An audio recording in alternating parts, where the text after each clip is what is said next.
Hi, welcome to Beef Cattle Institute's Ask the Experts, where our experts will answer your question. I'm Brad White, and happy to have two good experts with me here today. Good morning, Brian. Morning, Brad. And Bob. Hey, Brad.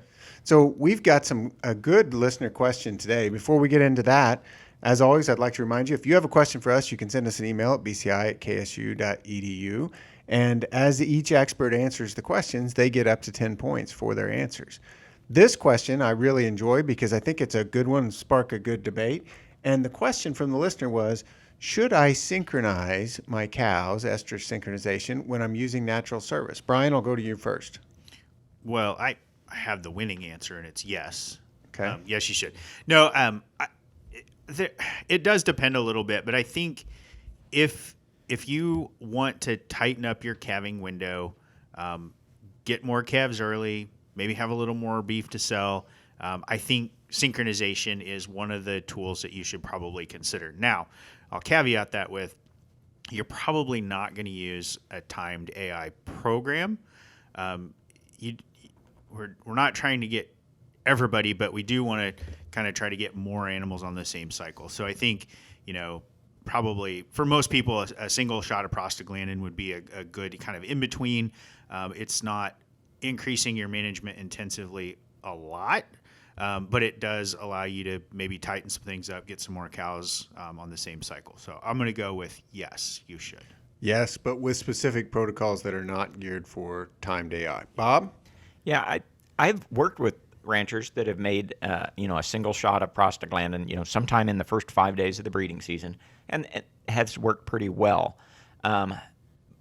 But honestly, not very many producers does that work very well. And there's two reasons. One is they need for basically the cows, for a very high percentage of the cows, to already be cycling, because prostaglandin doesn't jumpstart cows. So it only works in cows that are already cycling, and many herds don't have enough cows cycling on day one of the breeding season to really make that pay, because I have the cost associated with giving a shot of prostaglandin, as well as, maybe I'm doing some other things as well, but if I have to bring them in specifically for that, labor and facilities.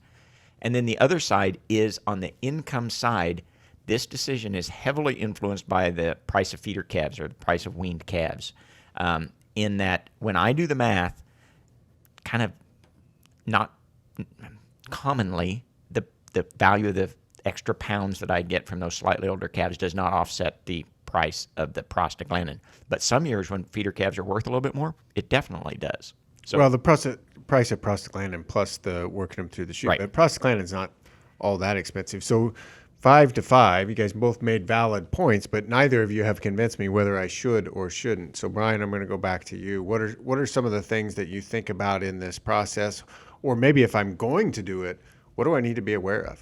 Yeah, so one big thing we need to be aware of, if you're going to do this and you do get more cows cycling in a shorter window, you're going to need more bull power, right? So, and again, depending on how large your herd is, things like that. But if you want cows bred within a smaller window and you're going to use synchronization as one of those tools, you're going to probably need extra bull. I'm not going to say an extra bull because it depends on how many cows you have, but you're going to need extra bulls to make sure that cows that are cycling are getting bred.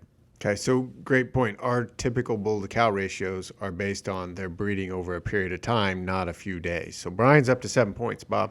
all right, so I'm going to give you a rule of thumb to go by. If at least 60% of your cows calved in the first 21 days of the calving season, then utilizing one shot of prostaglandin sometime in the first 5 days is an option for you. I think it makes more sense if you're already going to have to work the cattle through, and I don't need to add the cost of my equipment and labor. So at least it would fit into my category. If you've got 50% or less of your cows that calved in the first 21 days, I probably would not. This is not where I would first try to get more cows into the front of the breeding season. So I'm trying to give you something to look at, and you've got your calving dates. You can kind of figure out, does this possibly work for me or not? I think that Brian convinced you. It sounds like you're agreeing with Brian.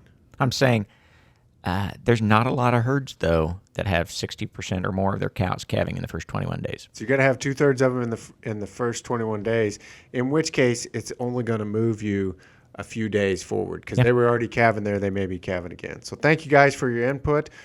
Brian ends up with 8 points. Bob ends up with 7. So very close match today. Thanks for joining us. As always, send us your questions at bci@ksu.edu.